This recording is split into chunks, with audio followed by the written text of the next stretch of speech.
मित्रांनो, photocopy, revaluation, रिचेकिंगची नवीन process काय आहे विथ डेमो मी इथे तुम्हाला दाखवणार आहे. कालच फर्स्ट इयरचा रिझल्ट लागला 2024 पॅटर्नचा, तसंच बाकी जुना first year 19 pattern, second year, third year B सगळ्यांचे रिझल्ट लागले. सो सगळ्यांनी हीच नवीन प्रोसेस फॉलो करायची आहे. याने तुम्हाला आरामात फोटोकॉपी रिचेकिंगची प्रोसेस क्लिअर होऊन जाईल. याच पद्धतीने केले तर तुम्हाला इझिली कोणाला विचारायची गरज नाही, आरामात तुम्ही तुमचा पेपर चेकिंगसाठी टाकू शकता आणि तुमचे मार्क वाढू शकता. मित्रांनो, भरपूर फर्स्ट इयरच्या मुलांना असं वाटतं की सर आमचा बॅकलॉग नसता लागायला पाहिजे, आम्ही खूप चांगला पेपर लिहिलाय, पेपर चांगला चेक नाही केलाय, कमी मार्क आले. घाबरू नका. सेकंड त्याला ऑप्शन आहे फोटोकॉपीला टाका. म्हणजे फोटोकॉपी म्हणजे तुमचा जो आन्सर शीट लिहिली तिची झेरॉक्स मागवा, ती चेक करून घ्या. ओके, सो काय प्रोसेस असते आता, साधारणतः तुमचा मंगळवारी रिझल्ट लागलाय फर्स्ट इयरचा. ओके, रिझल्ट लागल्यानंतर साधारणतः पुढच्या सोमवारपर्यंत म्हणजे 3-4 तारखेपर्यंत तुम्हाला तुमची याच्यासाठी फोटोकॉपीसाठी अप्लाय करण्यासाठी तुम्हाला तिथे एक ऑप्शन येईल. फोटोकॉपीला तुम्ही अप्लाय करा. साधारणतः 250 रुपयाची फी भरावी लागते. ती फी भरून फोटोकॉपीला अप्लाय केला. अप्लाय केल्यानंतर पुढच्या 8 दिवसामध्ये तुमच्या स्टुडंट प्रोफाईलमध्ये अशा प्रकारे तुम्हाला फोटोकॉपी ऍप्लिकेशन दिसतं.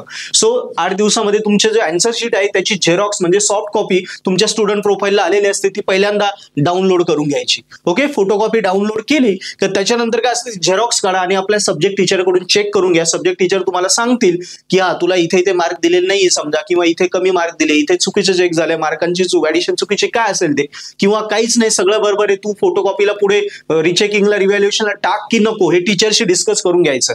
जे टीचर म्हटले जे पेपर चेक केलेला तो करेक्ट आहे, काहीच नको करू, बस तुम्ही स्टॉप करून द्या, म्हणजे तुम्हाला दिलेले मार्क करेक्ट आहे, पण ते म्हणताय की इथे प्रॉब्लेम आहे, तू रिचेकिंगला टाकून दे, तर मग त्यावेळी पुढची प्रोसेस करायची. पुढची प्रोसेस काय असेल, पहिल्या स्टेपमध्ये आपण फोटोकॉपी डाउनलोड केली आहे, तुमची आन्सर शीट सरांकडून चेक करून घेतली. आता सेकंड स्टेजला आपल्याला करायचं फोटोकॉपी व्हेरिफिकेशन प्रोसेस जायचं. फोटोकॉपी व्हेरिफिकेशन तुम्ही टॅबवर गेले की तुम्हाला या प्रकारचा इंटरफेस दिसतो. तिथे 2 प्रश्न असतात. पहिला प्रश्न आहे की तुम्हाला दिलेले जे पेपर चेक झालाय त्याच्यात कुठे असं आहे का एखादा पार्ट जिथे पेपर चेक नाही झालेला आहे. ओके, आणि सेकंड जो पेपर चेक झालेला मार्क दिले त्याच्यात काही विसंगती का, म्हणजे 8 पैकी 4 मार्क दिले पण तुम्हाला वाटतंय तिथे 6 द्यायला पाहिजे, हे टीचर तुम्हाला सांगतील. सरांशी बोलून घ्यायचं कुठलं बरोबर आहे. मग त्यानुसार ज्या क्वेश्चन मध्ये तुम्हाला वाटतंय यस की या ठिकाणी समजा दिलेले जे आहे मार्क दिलेले ते करेक्ट नाही दिलेले आपल्याला वाटतंय बरोबर, किंवा हे चेक नाही झालं असं समजा उदाहरणार्थ, मग त्याचा क्वेश्चन नंबर मग इथे यसचा ऑप्शन तुम्हाला सिलेक्ट करायचा आहे. ओके, त्याचा क्वेश्चन नंबर कितव्या क्वेश्चन मध्ये आपलं चेक नाही झालं समजा 3ऱ्या, आणि त्याचा पेज नंबर कितव्यावर हा प्रश्न तुम्ही लिहिला समजा 13, 14, 15 वर हा तुमचा क्वेश्चन नंबर 3 आहे, असं तुम्हाला हे टाकायचं. हे कसं दिसेल तुम्हाला दाखवतो मी. बघा, हे आता एका मुलाचं मी घेतलंय, त्याला हा क्वेश्चन होता की त्याला जे पेपरचं काही पार्ट चेक झालेलं नाही असं त्याला वाटतंय. मग त्याचा एकदा हे भरल्यानंतर तुम्ही सबमिट केलं की तुमचा असा प्रकारचा फॉर्म जनरेट होतो. बघा, आता त्या मुलाचं त्याला इथे वाटत होतं की इथे जे भरलेलं आहे ते मला दिलेले मार्क हे चेक झालेले नाहीये. मग इथे बघा डिटेल ऑफ यस आलाय, इकडे नो आलाय बरोबर.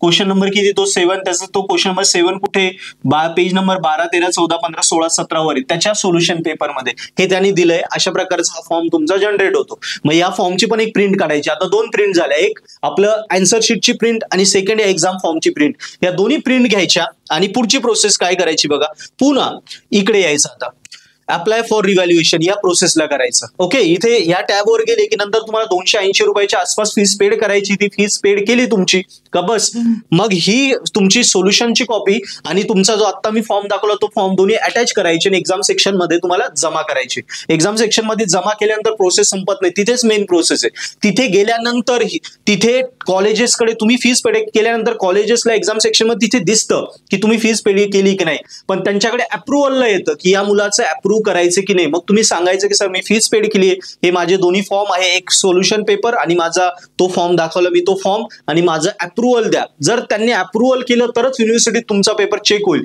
ज्या मुलाचं आपल्या कॉलेजच्या एक्झाम सेक्शनने अप्रूव्ह केलं नाही त्याचा पेपर चेक होणार नाही, लक्षात घ्या. सो त्यांना कंपल्सरी सांगा की माझं हे अप्रूव्ह करा. क्लिअर मित्रांनो, या पद्धतीने ही प्रोसेस तुम्हाला फॉलो करायची आहे. एकदम सोपी प्रोसेस आहे. या प्रोसेसने 3 स्टेप मध्ये आहे. पुन्हा सांगतो, पहिल्यांदा फोटोकॉपी डाउनलोड करा, सरांकडून चेक करून घ्या. सेकंड, सरांकडून चेक केल्यानंतर व्हेरिफिकेशन जायचं, तिथे ते सांगतील तुम्हाला काय तुमचा ऍक्च्युअल रिझल्ट, त्यानुसार हे डिटेल भरायची तुमची क्वेश्चन नंबर वगैरे कुठे आहे ते, आणि मग याची एक प्रिंट आणि या सोल्युशन पेपरची एक प्रिंट दोन्ही घेऊन जायचे कॉलेजमध्ये एक्झाम सेक्शन मध्ये, तिथे रिव्हॅल्युएशनला टाका, या टॅबवर क्लिक करायचं, 280च्या आसपास फी ती भरायची. ओके, आणि मग तिथे अप्रुव्हल द्यायला त्यांना सांगायची. छोटी प्रोसेस फॉलो केली की बस फोटोकॉपी याच पद्धतीने तुम्हाला अप्लाय करायची. काही दिवसांनी तुमचा रिझल्ट येईल, महिन्याभरात तुम्हाला तुमचे मार्क वाढलेले असतील जर चांगला लिहिलं असेल तर. सो मित्रांनो, काही डाऊट असतील कमेंटमध्ये लिहा. आणि पुन्हा एकदा सांगेल, कुठलाही विषय असो, फर्स्ट इयरचे ते सगळेच विषय, कितीतरी मुलं आहेत ते 10-10 विषय घेतात, आमच्या पर्पल हॅट ॲपवरून अभ्यास करतात. सेकंड इयर पासून सगळे महत्त्वाचे विषय आपल्या पर्पल हॅट ॲप्लिकेशनवर आहे.